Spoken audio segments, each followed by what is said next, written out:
capítulos do livro, né, do Tegão, na Filosofia em Conan o Bárbaro, né? Na verdade são 6 capítulos e mais as considerações finais. Eu não vou me deter muito em cada capítulo, vou tentar resumir ao máximo, né, cada capítulo, até para não enjoar vocês com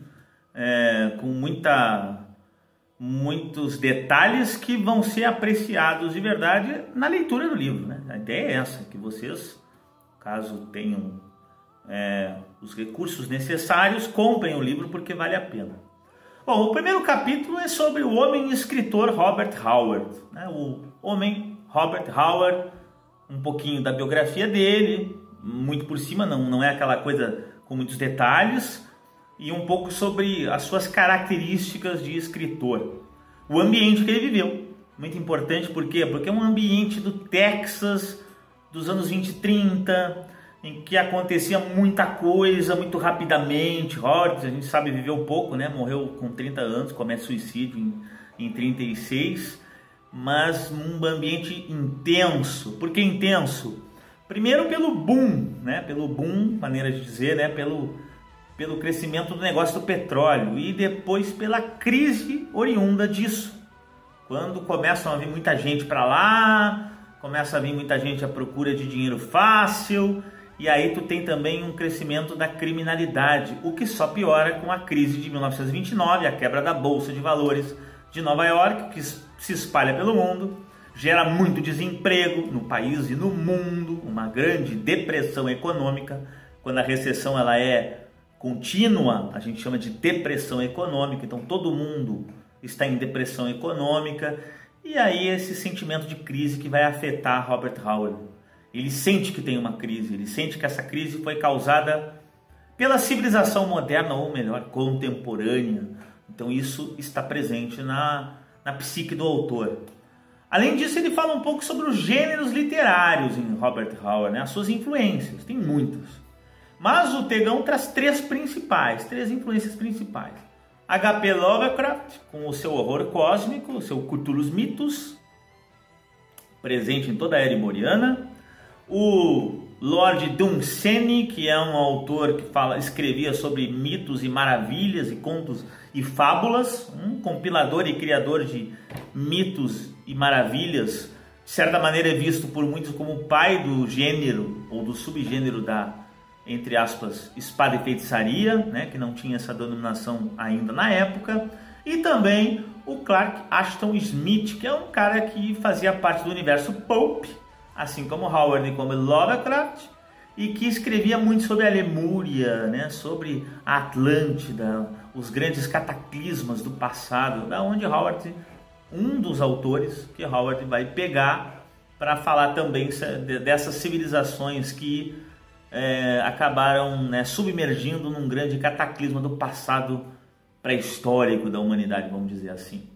Ele fala um pouquinho da psique, das estranhezas do Robert Howard. Esse é um tema muito polêmico. O Tegão não entra na polêmica, só diz que existe essa criação, essa ideia de que Robert Howard era uma pessoa estranha, reclusa, antissocial.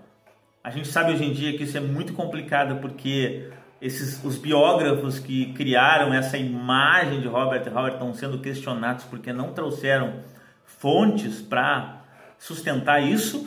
Mas o Tegão ele mostra que existe, por parte de algumas pessoas dessa sociedade, dessa pequena localidade onde ele morava, né, chamada Cross Plains, em que as pessoas eram muito ortodoxas, né, pessoas muito tradicionais, e viam aquela figura que ganhava dinheiro escrevendo, que passava lendo em voz alta enquanto escrevia, que passava cuidando da mãe, cuidava muito da mãe doente, lia muito, lia mais do que a média de todas as pessoas daquela cidade, daquela localidade. Então havia um estranhamento, mas por parte das pessoas que conheciam Howard, o que não significa que ele era uma pessoa com problemas psíquicos. A gente muitas vezes acha que sim por causa do suicídio, né? Então bastou falar em suicídio, a gente desconsidera que existem doenças hoje, né? Hoje a gente percebe isso, doenças químicas que levam, né? Questões químicas que levam à depressão, além das questões psicológicas. E ele fala também, né, além de tudo isso, que a obra ultrapassou o Texas, né, que o Conan se tornou intermediático, ele sai da literatura e entra em outras mídias. Então, um capítulo que ele fecha falando um pouquinho brevemente sobre isso.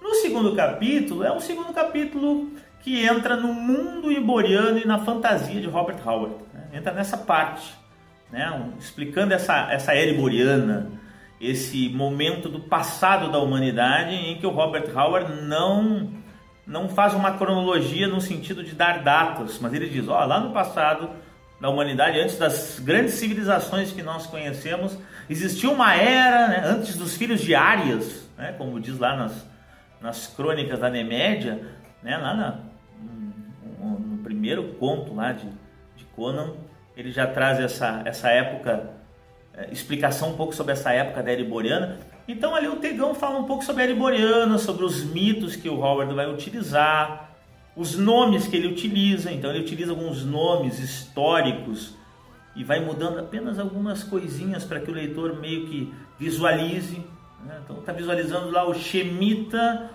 povos semitas, árabes, né, palestinos, mesopotâmicos. Estou visualizando lá os hircanianos, mongóis, eu já sei mais ou menos como é que eles são.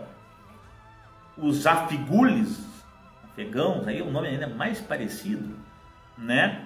Os iborianos, que ele vai então vincular também com os povos que vêm do norte e que vão criando os reinos civilizados, e vai usando uma série de nomenclaturas históricas, vai pegando nomenclaturas da história. Exemplo, os argorianos, que são marinheiros, aí tu tem lá toda a mitologia dos argonautas, ou a região de Argos, lá na Grécia Antiga, os gregos que entendiam do mar e viviam também à beira-mar e entendiam algo de navegação. Ou seja, ele vai criando esse ambiente fantasioso a partir de elementos históricos. Tanto é que Robert Howard escreve um texto chamado A Era Iboriana, em que ele explica a origem dessa época, a história, situada num passado ancestral. A partir de fãs, de pastiches, de contos de outros autores, é possível fazer essa cronologia, e o Tegão vai trazer essa cronologia.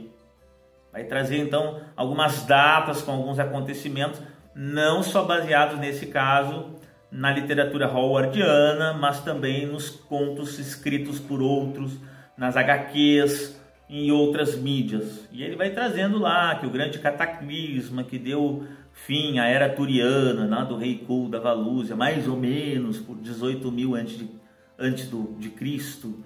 E aí a partir daí vão descendo os povos do norte, vão ocupando os territórios, os Atlantes, os Pictos entram em conflitos no ocidente do antigo continente turiano. Ele vai criando ele vai trazendo essa cronologia para que o fã conheça como é que é uma cronologia que não é somente a partir dos contos originais. Ele também fala um pouco da mítica Atlântida, né? O Robert Howard, ele vai dizer que os Cimérios, povo de Conan, descende, apesar dos Cimérios não saberem disso, porque regrediram quando aconteceu o cataclismo e vieram para o continente. Eles viviam na ilha de Atlântida, a ilha afundou, uma colônia no ocidente aqui, alguns sobreviveram e regrediram ao estágio da barbárie e esqueceram seu passado. Mas ele vai dizer que os Cimérios são descendentes dos antigos Atlantes. Então o Tegão vai falar um pouquinho da Atlântida, a Atlântida lendária, a Atlântida de Platão. O Robert Howard, ele gostava muito desses mitos de Atlântida e Lemúria a partir de autores clássicos. Eu já falei do Clark Ashton Smith, mas também o famoso William Scott Elliot, que falava dessas civilizações, mas também deve ter lido, provavelmente leu Platão. E lá numa obra de Platão chamada Timeu e Critias, fala da Atlântida lendária, sobre como Platão vê esse reino lendário que afundou no ocidente, no oceano ali perto do Estreito de Gibraltar. Então o Tegão traz elementos de Platão aí. Começam os filósofos a aparecerem na obra. A gente continua então com os próximos capítulos dessa obra que vale a pena a gente ler e entrar em contato. Tá bem?